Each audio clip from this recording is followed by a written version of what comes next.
فالعلم أصل الخير، لكن أين هم من ينهضون لنشره فليفزعوا؟ أين الذين لأجله لم يشغلوا بزخارف أو أي شيء يمنع؟ أين الرجال بنو الرجال نداؤهم، نحن الأبات إلى التناصر نسرع؟ أين النساء وفي النساء أصائل، إن زودت بالعلم مجدا ترضع؟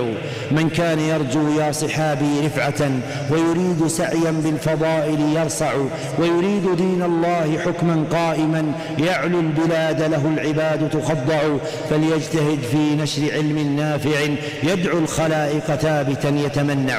سيروا على نهج الهداة فإننا في نصر دين الله لا نتزعزع، فبقول ربي في الكتاب وسنة ومسالك الأعلام عزا نرفع. سنعيد دوما ما حوته مكررا، إن المعظم إن تكرر أنجع.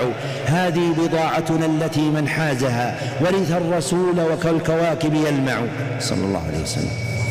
هذه بضاعتنا التي من حازها ورث الرسول وكالكواكب يلمع، فتناولوا من إرثه يا فوزكم، وإذا مررتم بالرياض تمتعوا.